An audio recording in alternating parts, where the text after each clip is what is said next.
¿Qué enfermedad será que tenía su siervo del centurión? Estaba paralítico y atormentado. Parapléjico estaba, Puede ser un trauma y el atormentado estaba escuchando cosas. ¿O será que se refería nomás a que estaba sufriendo? Podría ser algo mental también, ¿no? Aparte, algo mental y parapléjico. Y ahí vino y le robó a Jesús, ¿no? ¿Y qué pasó después? Jesús le dijo, voy a ir a tu casa y lo voy a sanar. Ay, no, que nos visite Jesús, qué maravilloso. Pero no fue Jesús, porque el centurión le dijo, no soy digno de que entres en mi casa, solo di la palabra y mi siervo sanará. Porque yo también soy hombre puesto bajo autoridad y yo digo a este, ve y va, y le digo a mi empleado que haga esto y lo haces. Así va a ser cuando sean L1, L2, L3. El R3 le dice al R2, el R2 al R1 y el R1 al interno. Y todos tienen que obedecer. Si se equivoca el interno está castigado el R3, R2, R1 y hasta el jefe porque algo sale mal, ¿no? Entonces, toda la cadena. Por eso siempre tienen que obedecer a sus seres superiores y a su jefe. Bueno, Jesús no fue, pero lo sanó. Y dijo que este centurión tenía mucha fe. Ahora vamos a ver un caso. Van a ver y me van a decir qué enfermedad piensan que él tiene. Tenía sonido igual, pero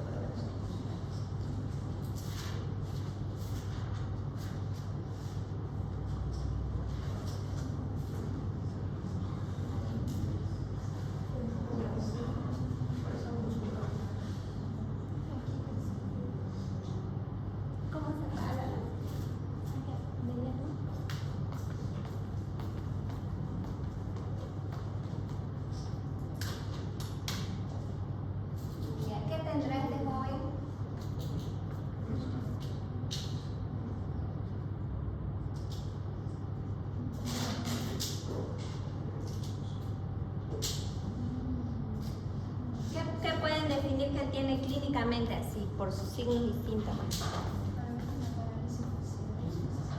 Empieza con la parálisis facial. Fuerte, infusión. Otras opciones. ¿Está con hiperhidrosis o algo así? Porque le está haciendo Sí, está con hiperhidrosis, o sea que el sistema vegetativo está alterado. Ajá. ¿Qué más podrá ser? ¿Qué opinan? Es un caso de nuestra emergencia, ¿no? Ictus, dicen, ¿qué más puede ser? La cara, tiene muchos síntomas en la cara, muy bien. Parece una convulsión excelente. Puede ser tónica porque está anulando el brazo, ¿no? Está así, ¿no?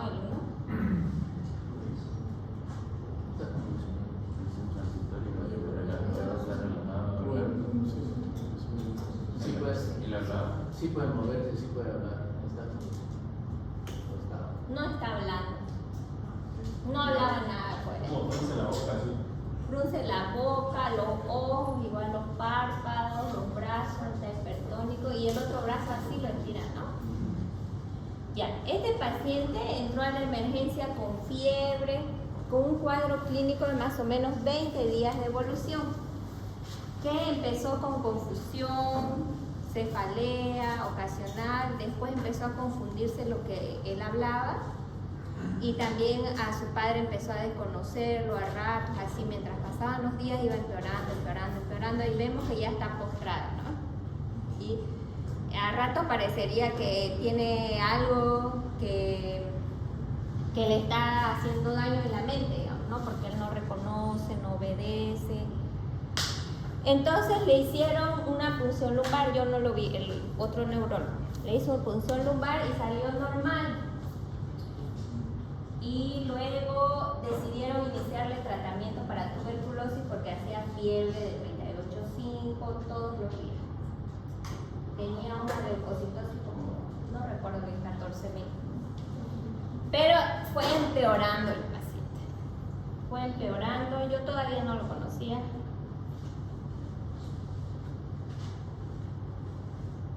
ahí ven, se vio su brazo, ¿no? Fue empeorando el paciente y esas crisis se hacían más largas, ya duraban 20 minutos, no, estaba con más fiebre y no paraban las crisis, entonces ya pasó a medicina interna, le pusieron sonda nasogástrica porque no comía, no hablaba, sonda vesical. Y como tenía más crisis, aparte de la fenitoína, le pusieron levetiracetam, le pusieron ácido valproico, le pusieron también diazepam. Ya con el diazepam se dormía, ¿no? Y quedaba varias horas dormido. Cuando al fin dio una crisis, me llama la atención qué cosas no son de las crisis convulsivas típicas, que estas son más largas. Duraban ya 25 minutos, media hora, y los movimientos en la cara, los ojos, lo que ustedes han visto, yo lo vi. Entonces pensamos que podía ser algo autoinmune, y a pesar de que estaba con el tratamiento específico, no le quité, sino que le aumentamos corticoides a dosis más altas. Y ya ahí las crisis pararon, porque ya tenía traspaso casi a terapia intensiva, porque no paraban las crisis. Entonces, cuando hay un estatus epiléptico súper refractario, así de varios días, hay que mandar la terapia y sedarlo, ¿no? Pero no era un estatus epiléptico típico, ¿no? Era algo diferente. Y los movimientos que vemos en la cara y los ojos, eso llama mucho la atención porque son manifestaciones clínicas de encefalitis autoinmune, ¿ya?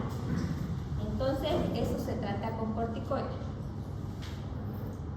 Ahí vemos que seguía convulsionando. ¿Ven la cabeza? A pesar de todos los tratamientos, seguía. Es porque el tratamiento en realidad mejora con inmunosupresores. Entonces, aquí tenemos los criterios de encefalitis autoinmune. ¿Se ve bien o no? Ahí están un poco más divididos. Es probable cuando hay alteraciones cognitivas y como psiquiátricas. Entonces, que a veces los pacientes con encefalitis autoinmune no llegan como si fueran una encefalitis, digamos que directamente alterado el cerebro, no pueden caminar, vomitan, no. Llegan primero como psiquiátricos. Las manifestaciones clínicas iniciales son psiquiátricas. Entonces, a veces, o en la mayoría, gran mayoría de los casos, hay una valoración por psiquiatría primero. Lo llevan al curandero, al psiquiatra. Tuvimos un paciente que era bien raro su caso porque estuvo como 2 meses él así mal, su pensamiento, como psiquiátrico, ¿no? Con alucinaciones,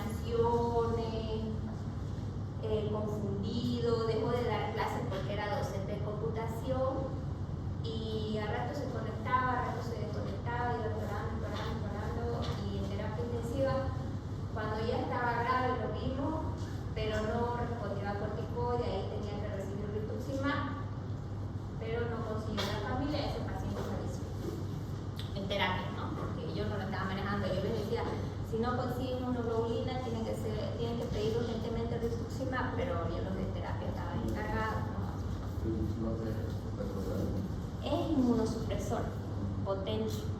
Entonces, ya. Este paciente sí estaba en mis manos, entonces lo manejamos ya como nosotros sabemos, ¿no? El protocolo. Pero tuvimos otra paciente también que era de edad más o menos de las chicas que están aquí y era la mejor estudiante, dice, no recuerdo qué carrera de la Gabriel, creo que era psicología o no sé qué carrera, trabajo social, pero era la mejor alumna. Y de pronto empezó a confundirse, a decir sonidos y luego empezó con manifestaciones como del chico de la boca, así, pero ella movía más los labios y algunos decían, está endemoniada, y lo llevaron al psiquiatra primero.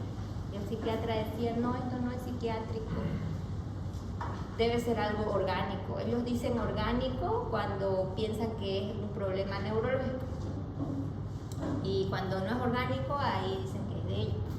Entonces, a esa chica que vimos,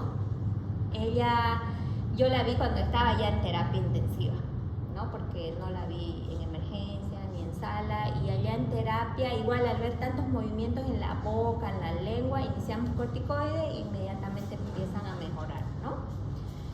empiezan a parar los movimientos, a parar las crisis y luego al siguiente día ya están mejorando, están más tranquilos, al tercer día empiezan a comer, al cuarto día a sentarse, al quinto día a caminar, así una maravilla, es cuando responden bien al corticoide y en fase temprana.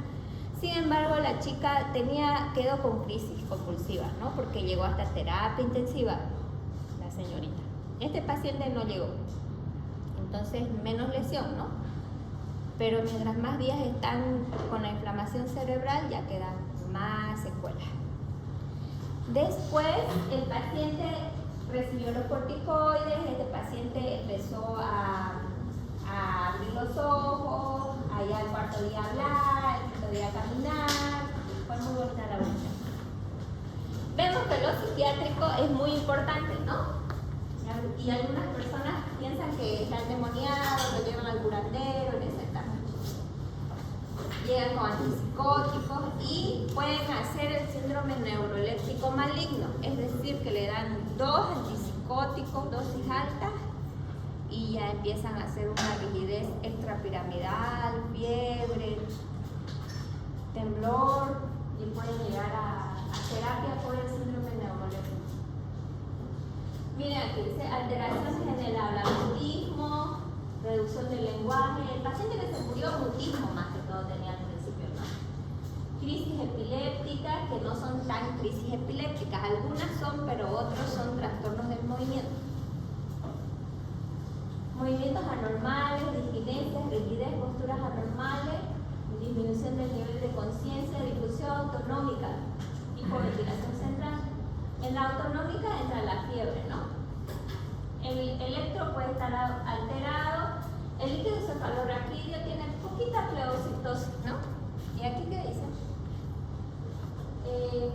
Definitiva, uno más de los criterios de uno de esos.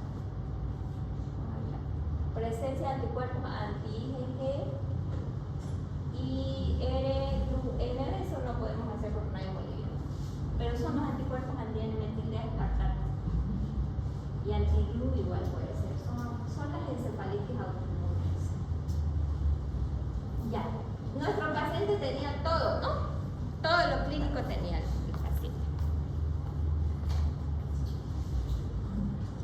Esta es su resonancia. ¿Cómo lo ven?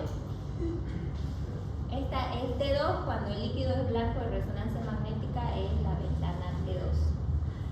Se ve bien todo eso. Y también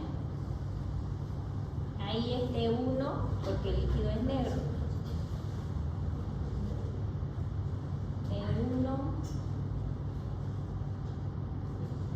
T1, T2. Ahí hay una pequeña lesión, ¿la ven? Allá arriba, ¿no? Ese podría ser un foco, ¿no? de la lesión. Sin embargo, está más descrito que en el lóbulo límbico puede haber lesiones y ya sería una encefalitis límbica cuando hay una lesión en el lóbulo límbico, el temporal adentro, ¿no? Ahí está la lesión, pequeñita. Y este es el paciente, miren cómo quedó.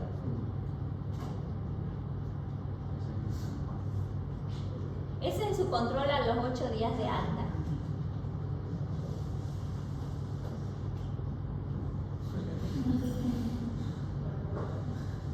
Ahora, en estos pacientes hay que descartar algo para neoplásico, porque después pueden desarrollar cánceres o neoplasias y puede ser como una manifestación clínica inicial de un cáncer. Entonces siempre le pesquisamos que no tenga un cáncer. Le hacemos tomografía de tórax, abdomen y pelvis, ecografía testicular. Si son mujeres hay que ver los ovarios, las mamas. ¿Marcadores? ¿Cómo? Los marcadores tumorales. Cognitiva. Él quedó muy bien. Sí, él quedó bien, pero tenía una microcalcificación testicular. O sea que eso hay que hacer controles cada 2 años, ¿no? Inicialmente se hace todo, puede volver al año, luego cada 2, cada 4. Doctora. Ese es el paciente que vimos al principio. Salió re bien, ¿no? La chica que les cuento de la universidad igual salió muy bien. Pero ella quedó con convulsiones, con epilepsia, él quedó sin nada. Y el otro que se quedó en terapia, o sea, ellos, yo tengo que ir donde me llaman, ¿no? No me llamaban, yo quería ir y no me llamaban, y después se murió, me dijeron. Es que a veces, no sé, tenemos que ser humildes en el ejercicio de la profesión, no podemos decir yo lo sé todo, el otro no me va a ayudar, entonces, a veces por ser orgullosos las cosas terminan mal. Creo que trabajando en equipo siempre vamos a tener un mejor resultado. Porque yo puedo estudiar más ciertas enfermedades, otro más otras enfermedades y así, ¿no? El problema es cuando las personas piensan que lo saben todo y que no se les va a ayudar, entonces ahí es cuando hay más problemas. Generalmente la gente que lee menos es la que se cree más orgullosa, o la que sabe menos es más orgullosa. A mí.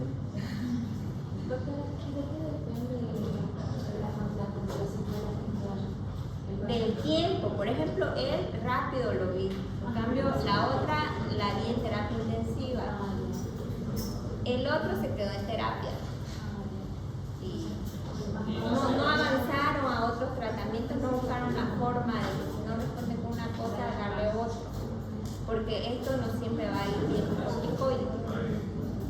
Necesita a veces inmunoglobulina, rituximab, acetioprina. Y aquí vemos que hay diferentes tipos de encefalitis autoinmune, ¿no? Anti-NMDA, anti-GLI, anti-AMPA, anti-GABA-A, GABA-B. Entonces son receptores de anticuerpos del sistema nervioso que nuestros anticuerpos los atacan. Quedan lastimados.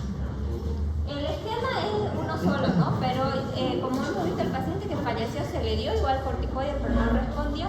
Pero el protocolo dice que hay que darle inmunoglobulina, hay que darle rituximab, hay que darle acetioprina. Doctora, ¿y en un principio se pensó tuberculosis por Ciclofosfamida. por algo?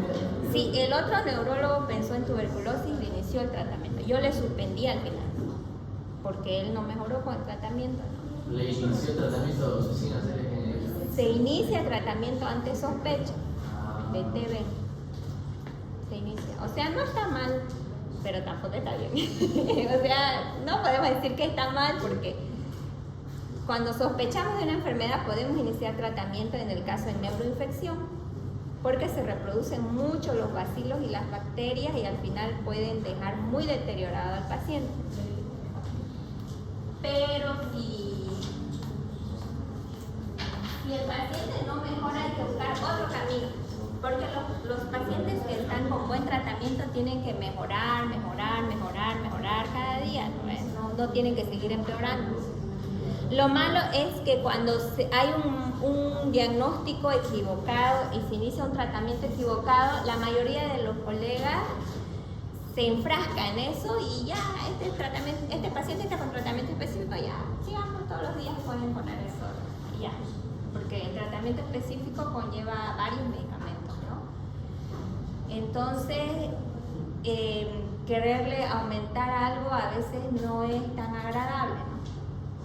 Es más fácil firmar lo mismo todos los días que sentarse, analizar, volver a revisar, leer y animarse a suspender algo de alguien y darle otra cosa.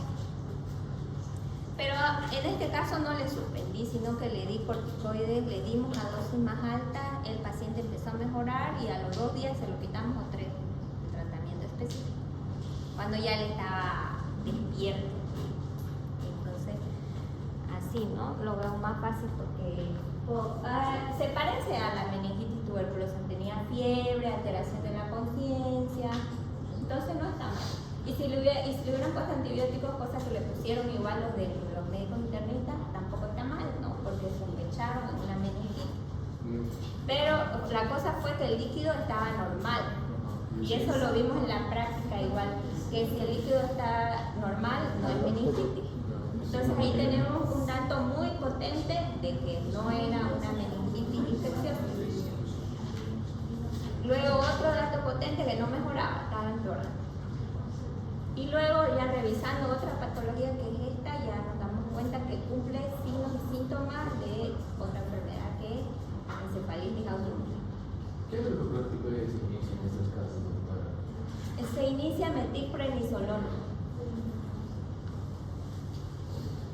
Metilprednisolona, 500 miligramos o 1 gramo día por 5 días. A algunos les da infección urinaria o neumonía porque el corticoide es muy fuerte, ¿no? Pero rescatamos el cerebro y se le da antibióticos para la infección concomitante. ¿Y si fuera parasitario? No, la parasitaria es diferente. No dan fiebre generalmente la toxoplasmosis ni la neurociticosis. No. Solamente daría convulsión. ¿Cómo? Solamente daría convulsión. Puede dar confusión, alteración de la conciencia, pero no fiebre, y él tenía fiebre. Aquí vemos que es protocolo, por eso cuando un paciente llega mal, hacer una punción lumbar. ¿Ya? ¿Qué más vamos a pedir? Citoquímica. Vamos a descartar TB con el G-Expert. Vamos a pedir PCR para virus, porque puede ser una encefalitis viral. ¿Qué más vamos a pedir? Podemos pedir cultivo micológico, cultivo bacteriano y tinta china para ver hongos también. Y ya pidiendo todo, ahí podemos decir esto no es ya. Un parámetro muy importante es la clínica, el antecedente y otro los laboratorios, la evolución. Entonces siempre, ¿no? Ahora, si un paciente viene de la cárcel, ¿en qué vamos a pensar? Tuberculosis. Si un paciente es VIH, vamos a pensar más en tuberculosis. Pero hemos tenido un paciente VIH que hizo una enfermedad autoinmune también. Entonces, esos son los pilares para que ustedes sustenten su diagnóstico y manejen bien a sus pacientes. Antecedentes, la historia de la enfermedad actual. Nunca tienen que darle poco tiempo al paciente, tienen que recabar todos los datos que necesitan. Cómo empezó, qué hicieron, qué le dieron, dónde, cómo fue, todo eso. Porque si el paciente, si nos decían sus padres, él está así desde que era niño, tiene alucinaciones, entonces ya es algo psiquiátrico. Si nos dice que ya tomaba antipsicóticos, hizo años tratamiento con psiquiatría, ya es algo psiquiátrico. Entonces así se descartan las cosas, ¿no? Pero si es algo nuevo, como del profesor que les dije que era nuevo, entonces no es algo psiquiátrico. Sustenta con antecedentes, historia, la enfermedad actual, el examen físico, la evolución, la respuesta al tratamiento, todo eso hay que analizarlo y dar su tratamiento, porque hay enfermedades que ustedes las van a ver una sola vez en su vida y ya no las ven más, pero por ese paciente vale la pena que ustedes repasen, lean, investiguen y lo hagamos bien, porque el paciente piensa que lo sabemos todas las enfermedades, pero no las sabemos. Hay algunas que no vamos a leer nunca quizás, y algunas que no nos vamos a tomar nunca, pero hay otras que van a hacer una sola vez en la vida, o 2 o 5, entonces hay que estar preparados, no hay que encasillarnos a lo de siempre, ¿no? Hay que abrir nuestra mente. ¿Y de mantenimiento? De mantenimiento hasta tioprina les damos.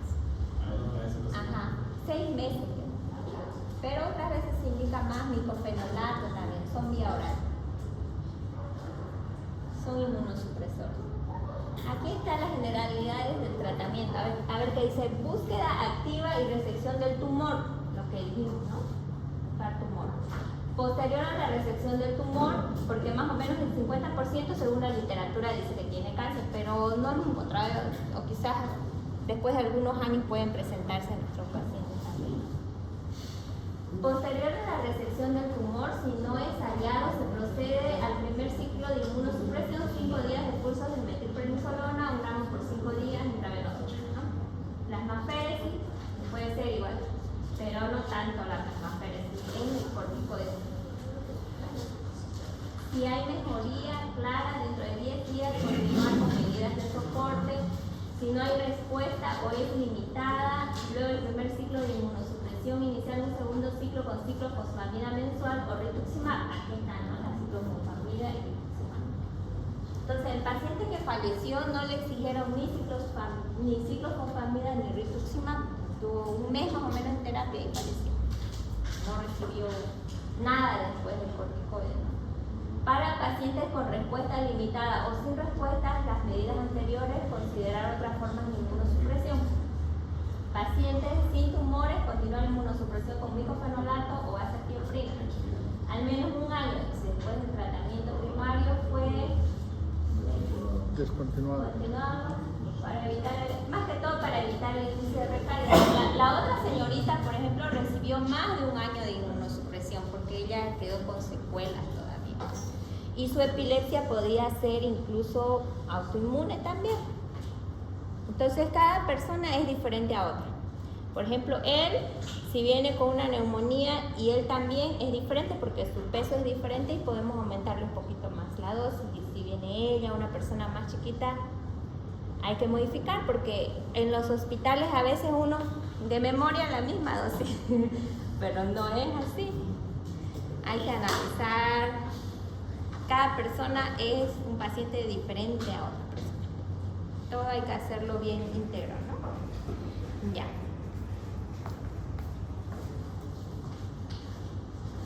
He traído otro tema, pero es bien largo.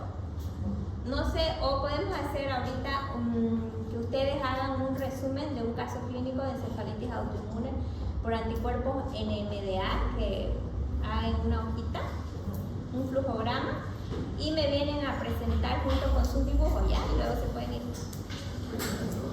Tarea en clase.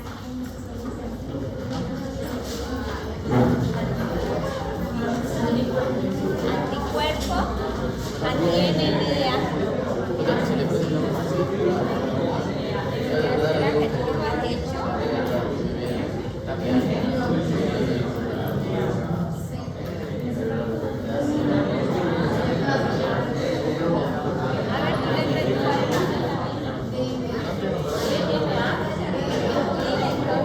Doctora. Yo voy a hacer sí te iba a ver que es lo mismo. Anti-NMDA.